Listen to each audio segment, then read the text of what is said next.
आज हमारे देश में कई सारे ऐसे गांव हैं जहां पर गर्मी 40-45 डिग्री हो रही है और नल सूखे, टैंकर का इंतज़ार 3 दिन 2 दिन, लोग पानी के लिए लाइनों में खड़े हुए हैं। यहाँ तक कि कई सारी सोसाइटी में भी लोग पानी के लिए लाइन में लगे हुए हैं। उसी गांव के बाहर खेत में गन्ने लहरा रहे हैं। वो गन्ना पानी पीता है, रोज़ हज़ारों लीटर पानी पीता है और वो पानी कहाँ जाता है? एक फैक्ट्री में, जहाँ से बनता है एथेनॉल, जो जाता है आपकी गाड़ी में, पेट्रोल में। ये कोई फ़िक्शन नहीं है, यह आज हम महाराष्ट्र की असली कहानी है। 2026 में एक गाड़ी आपकी गाड़ी का 20% फ्यूल जो एथेनॉल है, उसकी एक बड़ी कीमत चुकाता है एक किसान, जो पीने के पानी अपने पीने के पानी से। आज इस पैराडॉक्स की पूरी कहानी डेटा से, ग्राउंड रियलिटी से एंड बिना किसी लाक लपेट के और बिना किसी साइट के लिए हम बात करेंगे आज petrol, fuel and ethanol versus पानी का क्राइसिस। तो इस वीडियो को सेव करो, यहाँ उन्हें शेयर करो जो सोचते हैं कि एथेनॉल सिर्फ ग्रीन एनर्जी ही है। महाराष्ट्र में, जैसा आपने सुना ही होगा कि कई सारे लोग पानी की किल्लत से जूझ रहे हैं। इंडिया का सबसे ज़्यादा डैम्स वाला स्टेट फिर भी प्यासा है।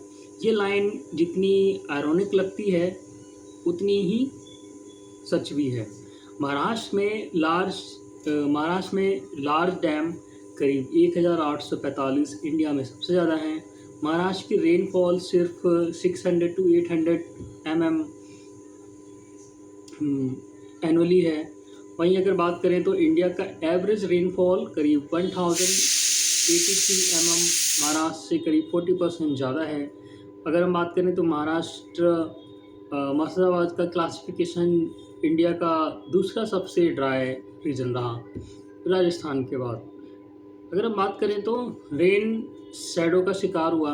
वहीं वेस्टर्न घाट से उठती अरेबिया सी की हवाएं और वेस्टर्न साइड से खूब बरसती हैं।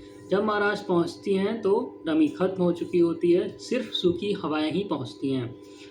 मर्दाबाद और नॉर्थ कर्नाटका इंडिया के दूसरे सबसे ड्राई रीजन हैं, लेकिन इन्हीं ड्राई रीजन में सबसे ज़्यादा शुगर केन भी उगाया जाता है एथेनॉल के लिए। वहीं अगर हम बात करें तो 2026 की क्राइसिस और भी गहरी हो सकती है।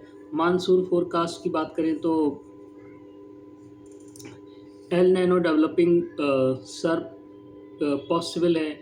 वही EI nano impact central Pacific temperature 2 degree centigrade above normal है। इंडिया में कम बारिश है। वहीं अगर महाराष्ट्र समर 2026 की बात करें तो tanker crisis in multiple district है। इंद्रपुरम, पुणे, हज़ारों एकड़ शुगर केन सूखा, पानी नहीं मिला। अगर आगे चलते हैं तो देखते हैं कि 2026 में एनियो कमिंग है, वहीं मानसून वीक हो जाता है और ऐसे में शुगर केन कल्टिवेशन के लिए ग्राउंड वाटर निकाला जा रहा है, जो कि एक सोचने वाली चिंताजनक बात है। वो नंबर जो सब कुछ कह देता है। महाराष्ट्र में sugar cane total formed area का सिर्फ 4% है, लेकिन इरिगेशन वाटर का करीब 61% शुगर केन पी जाते हैं, गन्ना पी जाता है।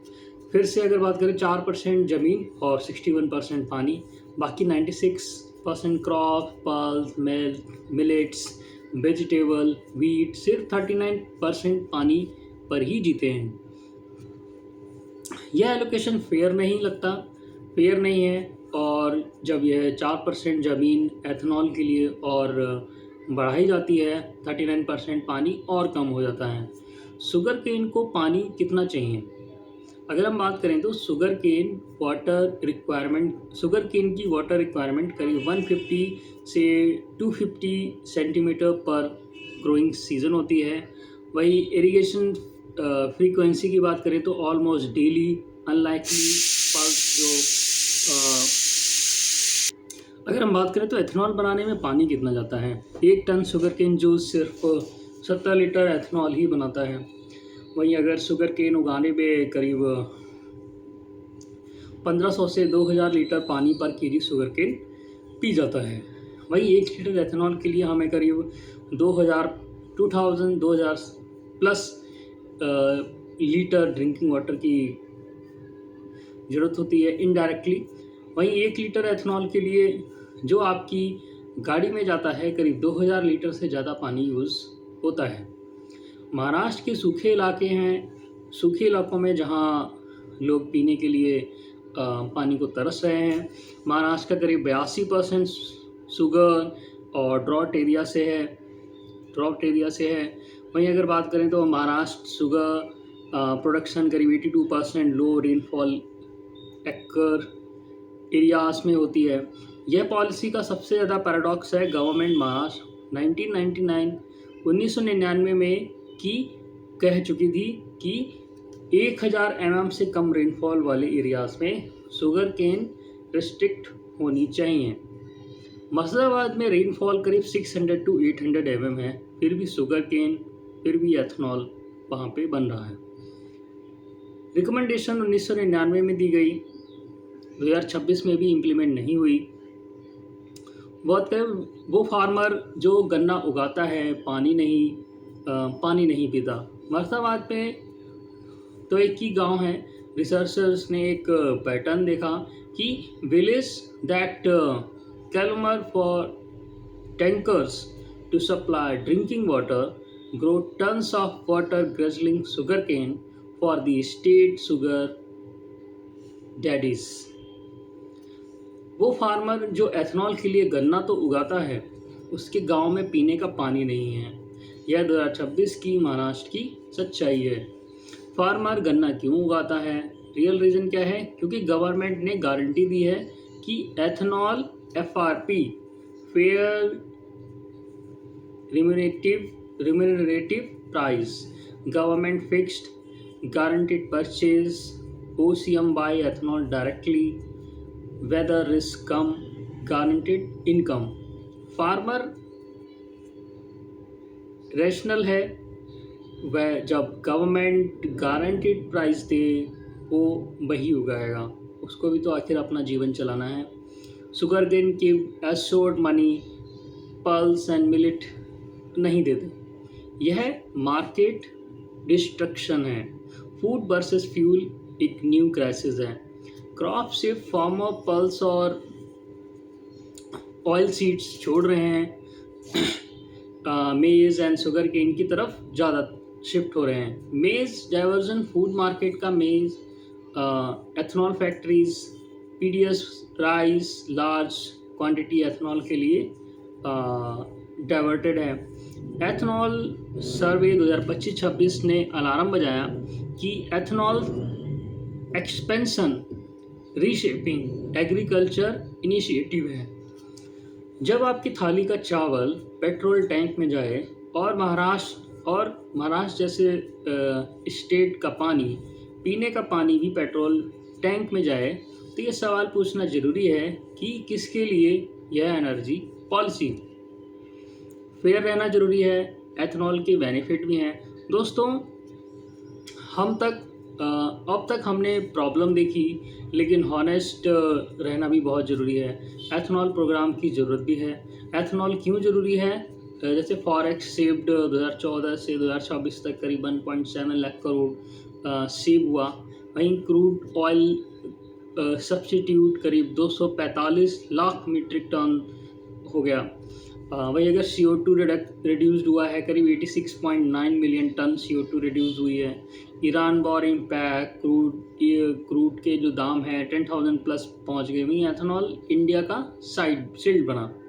ईरान वार में जब स्ट्रीट ऑफ होर्मुज ब्लॉक था, तब एथेनॉल ने इंडिया की एनर्जी वल्नरेबिलिटी कम की।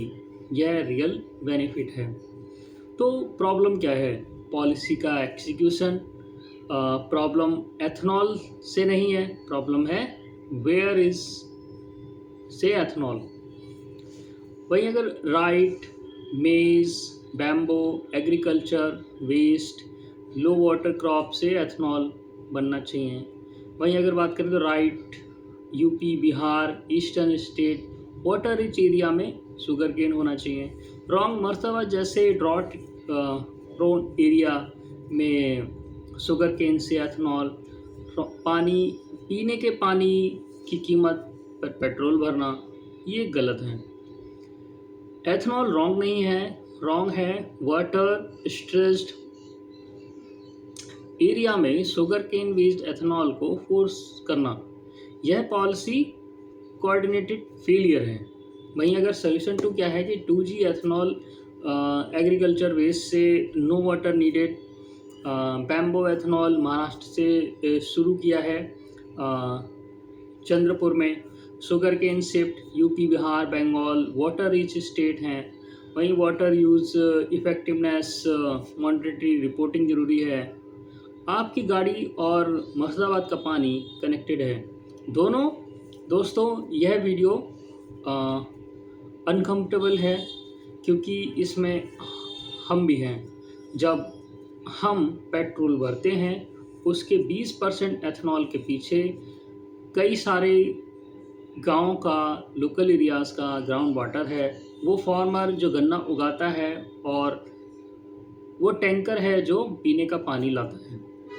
इसका मतलब यह नहीं है कि गाड़ी बंद कर दे, एथनॉल बुरा है या गवर्नमेंट गलत है।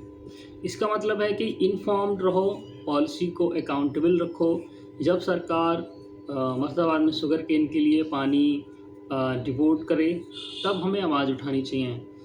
आप क्या कर सकते हैं, आप न्यूज़ फॉलो करें, water versus fuel policy decision को देखें, यह वीडियो ज़्यादा से ज़्यादा शेयर करें, 2G एथनॉल को सपोर्ट करें, water waste and water free, और अपने आप भी वाटर को थोड़ा सेव करके बचाने का ट्राई करें। ये वीडियो को शेयर करें, अवेयरनेस ही पहला कदम है। आखिरी बात दोस्तों, पेट्रोल में 20% एथनॉल है, यह इंडिया की एनर्जी इंडिपेंडेंसी की कोशिश है। यह ईरान वॉर का शील्ड है, यह 1.7 लाख करोड़ का सेविंग भी है। वहीं लेकिन मुर्शिदाबाद में एक माँ टैंकर वाटर के लिए 3 दिन वेट करती है, उसी के खेत में गन्ना एथनॉल बनाता है, आपकी गाड़ी में जाता है। यह पैराडॉक्स 2026 में सॉल्व होना ही चाहिए। एनर्जी सिक्योरिटी है, वाटर सिक्योरिटी सबसे ज़्यादा ज़रूरी है। जब पॉलिसी दोनों में बैलेंस नहीं कर पाती तो पहले वो सफ़र करता है और ऑलरेडी वल्नरेबल हो जाता है। मुर्शिदाबाद का वो फार्मर और वो माँ, वो गांव। इसीलिए आखिरी बात, चैनल को सब्सक्राइब करें, शेयर करो और फैक्ट आजकल को फॉलो करते रहें। पेट्रोल टैंक भरने से पहले यह सोचें किसका पानी भर रहे हो। जय हिंद दोस्तों।